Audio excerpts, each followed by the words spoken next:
Hello दोस्तों, मेरा नाम है सचिन नेगी। आज मैं आपको कक्षा 10 का एक्सरसाइज 6.3 का क्वेश्चन नंबर 13 कराऊंगा। दोस्तों, अगर आपको यह वीडियो अच्छी लगेगी तो चैनल को सब्सक्राइब जरूर करें।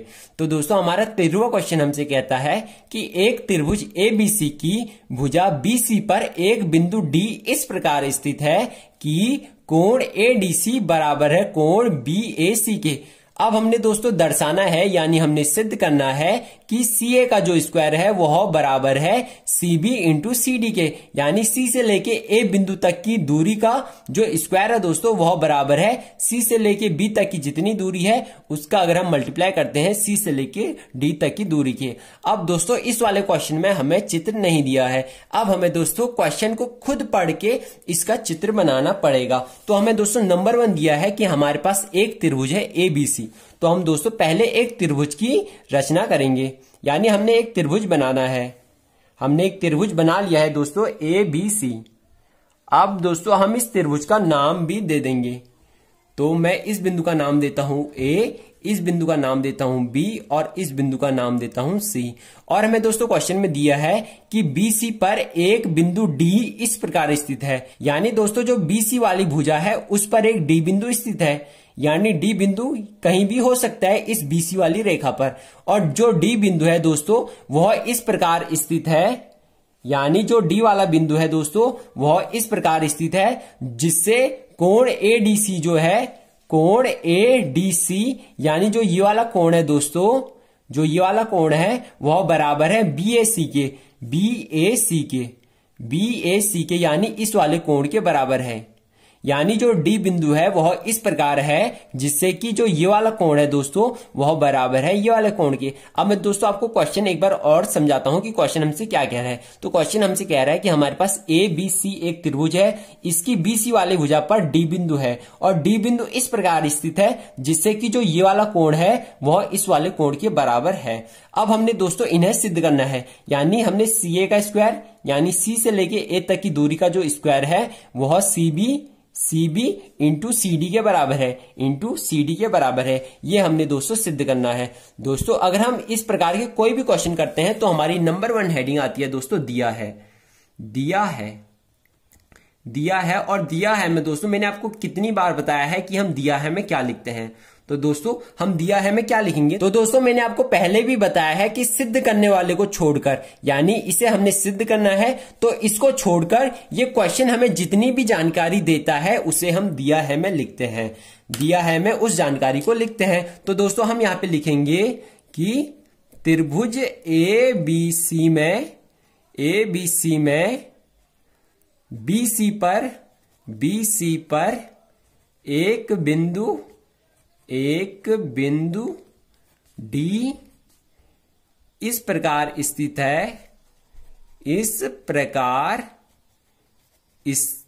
है, जिससे दोस्तों जो कोण ADC है, कोण ADC है दोस्तों वह बराबर हो रहा है कोण BAC के, कोण BAC के। अब हमारे दोस्तों दूसरी हेडिंग आती है सिद्ध करना है। हमने क्या सिद्ध करना है तो उसे दूसरी हेडिंग में लिखेंगे, सिद्ध करना है। तो हमने दोस्तों किसे सिद्ध करना है, हमने सिद्ध करना है कि CA का जो स्क्वायर है वह बराबर है CB इंटू CD के। अब दोस्तों हमारी तीसरी हेडिंग आती है रचना की। पर दोस्तों हमें इसे सिद्ध करने के लिए इस चित्र में कुछ भी फेरबदल करने की आवश्यकता नहीं है, यानी जितने हमें इस क्वेश्चन में डिटेल दी है हमें उतना ही हमने चित्र बनाया है। हमने बाकी इसमें कोई भी फेरबदल नहीं किया है, इसलिए हम रचना को छोड़ देंगे और सीधा अपनी अगले वाली हेडिंग प्रमाण में चले जाएंगे। तो दोस्तों हम प्रमाण में लिखेंगे। अब हम दोस्तों प्रमाण में क्या लिखते हैं, तो दोस्तों मैं आपको बता दूं कि इसे सिद्ध करने के लिए हमें जो भी काम करना पड़ता है उसे हम प्रमाण में लिखते हैं। तो दोस्तों हम प्रमाण में क्या लिखेंगे, तो आपने ये दो त्रिभुजों में देखना है। एक आपने दोस्तों त्रिभुज ABC में देखना है, ABC में। एक आपने दोस्तों त्रिभुज ADC में देखना है, त्रिभुज ADC में। आपने केवल इन दोनों त्रिभुजों में ही देखना है। दोस्तों आपको अच्छे से समझाने के लिए मैं इन दोनों का एक अलग से चित्र बना देता हूं और उस चित्र को भी समझा दूंगा कि मैंने आखिर में ये चित्र कैसे बनाए। तो दोस्तों पहले मैं ए बी सी का चित्र बनाता हूं। तो मैं इस प्रकार ए बी सी का चित्र बनाता हूं, यानी जैसे मैंने यहां पे बनाया है, ये हमारा ए है, ये हमारा बी है और ये वाला बिंदु हमारा सी है। अब दोस्तों मैंने एक एडीसी का चित्र बनाना है, एडीसी का चित्र बनाना है, पर दोस्तों मैं इस वाली चित्र को घुमा दूंगा, यानी जो ये वाला चित्र है मैं इसे पलट दूंगा, यानी ये इस प्रकार का है, मैं इसे पलट दूंगा तो ये इस प्रकार का कुछ बन जाएगा, यानी ये डी वाला बिंदु ऊपर चल जाएगा। तो हमारा जो ये चित्र है दोस्तों वह इस प्रकार का बन जाएगा। इससे दोस्तों आपको जो ये चित्र है वो अच्छे से समझ में आ जाएगा। ये वाला बिंदु ऊपर चले जाएगा तो डी, और ये सी वाला बिंदु यहीं पर ही रहेगा और ए वाला बिंदु भी यहीं पर ही रहेगा। दोस्तों आखिर में हमने इस चित्र को घुमाया क्यों? तो दोस्तों मैं जो ए वाला जो कोण है वह डी वाले कोण के बराबर है, यानी बी ए सी वाला दोस्तों जो कोण है वह इस वाले कोण के बराबर है, एडीसी के, इसलिए मैं इन दोनों कोणों को ऊपर ला गया और जो ये वाला कोण है दोस्तों वह इस वाले कोण के बराबर होगा, क्योंकि जो ये वाला कोण है दोस्तों वह इस वाले त्रिभुज में भी है और इस वाले त्रिभुज में भी है, इसलिए जो कोण सी है दोस्तों वह दोनों में ही है। इसलिए दोस्तों आपको अच्छे से समझाने के लिए मैंने इस चित्र को घुमा रखा है, जिससे कि आपको अच्छे से समझ में आ जाएगा। आपको लास्ट में पता चलेगा कि आखिर हमने इस चित्र को घुमाया क्यों है। तो दोस्तों अगर आप इन दोनों त्रिभुजों में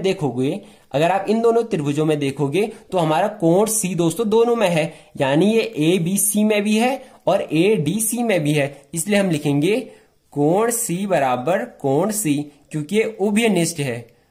उभयनिष्ठ का मतलब है कि जो एक कोण है वह दोनों त्रिभुजों में है, एबीसी में भी है और एडीसी में भी है, इसलिए ये वाला कोण उभयनिष्ठ है। और हमें दोस्तों दिया है कि जो कोण एडीसी है, कोण एडीसी, यानी हम कोण बीएसी भी लिख सकते हैं, क्योंकि हमने इस वाले त्रिभुज में देखना है, यानी ए बी सी में देखना है। तो ए बी सी में जो बी ए सी वाला कोण है दोस्तों वह बराबर है त्रिभुज एडीसी में डी वाले कोण के, यानी डी वाला कोण यानी एडीसी के, कोण एडीसी के, यानी हमने इन्हें आगे पीछे ही लिखा है। जो कोण बीएसी है दोस्तों वह बराबर है कोण एडीसी के, क्योंकि दोस्तों हमने पहले एबीसी लिखा है तो एबीसी के नीचे इसी का कोण लिखा और एडीसी के नीचे इसी का एडीसी वाला कोण लिखा, इसलिए दोस्तों हमने आगे पीछे कर रखा है। और दोस्तों हम यहाँ पे लिखेंगे दिया है, यानी ये हमारे पास दिया है में लिखा है, इसलिए हमने यहाँ पे लिखा दिया है। अब दोस्तों हम यहाँ पे एंगल समरूपता का यूज करेंगे। एंगल समरूपता, जिसे दोस्तों हम प्रमेय 6.3 भी कहते हैं। दोस्तों ये एंगल समरूपता हमसे ये कहता है कि यदि दो त्रिभुजों में दोनों त्रिभुजों के दो कोण आपस में बराबर हो, यानी एक ये वाले त्रिभुज में एक ये वाले त्रिभुज में, जो ये वाला कोण है वह उसी के ही बराबर है और ये वाला कोण इसके बराबर है, तो हम कह सकते हैं कि यदि दो त्रिभुजों में दो कोण आपस में बराबर हो, इसलिए वो दोनों त्रिभुज समरूप होते हैं। यानी हमने इनकी अलग से चित्र बना रखा है। तो यदि दो त्रिभुजों में दो कोण आपस में बराबर हो, ये कोण इसके बराबर है, ये कोण इसके बराबर है, इसलिए दोनों त्रिभुज समरूप होते हैं। इसलिए दोस्तों हमारा आ चुका है कि जो त्रिभुज ए बी सी है वह समरूप है त्रिभुज ए डी सी के। अब ये दोस्तों हमारा आ चुका है और आप ये समझ लो कि हमारा क्वेश्चन 70% सॉल्व हो चुका है। अब दोस्तों ये दोनों त्रिभुज जो है वह समरूप है और दोस्तों समरूप त्रिभुजों की संगत भुजाओं का अनुपात जो है वह बराबर होता है, यानी इस वाले त्रिभुज की संगत भुजाएं और इस वाले त्रिभुज की संगत भुजाओं का अनुपात बराबर होगा। अब आपने दोस्तों एक बार सिद्ध करने हैं में देखना है, यानी हमें क्या सिद्ध करना है, हमें चाहिए CA का स्क्वायर, यानी हमें इस वाले त्रिभुज में ये वाला CA चाहिए और इस वाले त्रिभुज का ये वाला CA चाहिए। तो दोस्तों हमें 2 CA चाहिए, तभी ये CA का स्क्वायर होगा। तो दोस्तों हम यहां से क्या करेंगे, तो हमारे पास ये दोनों त्रिभुज जो है वह समरूप आ चुके हैं, तो समरूप त्रिभुजों की संगत भुजाओं का अनुपात बराबर होगा। तो पहले मैं इस वाली भुजा का अनुपात लेता हूं और इस वाली भुजा का जो संगत भुजा है वो ये वाली भुजा है, तो मैं लिखूंगा CA अपॉन ये वाली भुजा लिखूंगा, तो मैं इसे लिख सकता हूं CA upon CD equal to एक ये वाली भुजा लूंगा मैं BC अपॉन एक ये वाली भुजा, क्योंकि इसकी संगत भुजा ये है, इसकी संगत भुजा ये है और इसकी संगत भुजा ये है, तो मैं लिखूंगा BC upon CA, BC upon CA। अब दोस्तों यहां से CA ऊपर चल जाएगा तो हमारा आएगा CA का स्क्वायर इक्वल टू जो BC है दोस्तों हम उसे CB भी लिख सकते हैं, CB इंटू CD। दोस्तों अब हमने इसे ही सिद्ध करना था, यानी हमारा आ चुका है CA का square equal to CB into CD, और दोस्तों हमने इसको ही सिद्ध करना था। दोस्तों ये दोनों त्रिभुज समरूप हैं और समरूप त्रिभुजों की संगत भुजाओं का अनुपात बराबर होता है, यानी CA अपॉन DC का जो अनुपात होगा वह बराबर होगा BC अपॉन CA के। दोस्तों आपको समझाने के लिए यहाँ पे CA का स्क्वायर था, तो आप ही सोचो हमें CA का स्क्वायर चाहिए, तो हमें एक ये वाली भुजा लेनी पड़ेगी, एक ये वाली भुजा लेनी पड़ेगी, और इस वाली भुजा का संगत भुजा ये है और इस वाली भुजा का संगत भुजा ये है, यानी हमें ये चारों भुजाएं लेनी पड़ेगी। इसलिए दोस्तों हमने यहाँ पे लिखा CA upon CD, CA upon CD equal to है BC अपॉन CA के। अब हमें इन्हें सॉल्व करके डायरेक्ट ये आ चुका है। अब मैं दोस्तों आपको क्वेश्चन एक बार और समझा देता हूं कि आखिर हमने इस क्वेश्चन में किया क्या। तो दोस्तों हमें दिया था कि हमारे पास एक ABC वाला त्रिभुज है और इस त्रिभुज में जो D वाला बिंदु है वह इस प्रकार स्थित है जिससे कि जो ADC वाला कोण है वह बराबर है BAC के। अब हमने इसे सिद्ध करना है।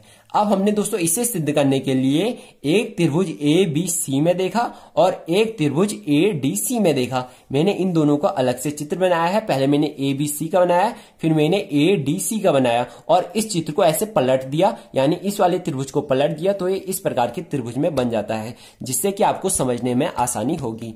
अब दोस्तों इन दोनों त्रिभुजों में जो ये वाला कोण है वह इस वाले कोण के बराबर है, क्योंकि हमें दिया है ये वाला कोण इसके बराबर है, हमें क्वेश्चन में ही दिया है, और जो C वाला कोण है दोस्तों वह दोनों में है, इसलिए ये उभयनिष्ठ है, इसलिए ये दोनों त्रिभुज जो हैं वह समरूप होंगे। अब ये दोनों त्रिभुज समरूप आ चुके हैं, इसलिए इनकी संगत भुजाओं का अनुपात जो है वह बराबर होगा। इसलिए हमारा आता है CA अपॉन CD, क्योंकि इसकी संगत भुजा ये है, equal to BC upon CA, क्योंकि इसकी संगत भुजा ये है। अब हमने दोस्तों इसे अच्छे से लिखा तो ये ऊपर चले गया, यानी ये भागा में था, इस साइड जाएगा तो ये मल्टीप्लाई में चले जाएगा, तो हमारा आता है CA इंटू CA, यानी CA का स्क्वायर इक्वल टू BC को हम CB भी लिख सकते हैं, CB इंटू जो ये CD है वह नीचे था, दूसरी साइड जाएगा तो ये मल्टीप्लाई में हो जाएगा, तो हमारा ये आता है और हमने इसको ही सिद्ध करना था।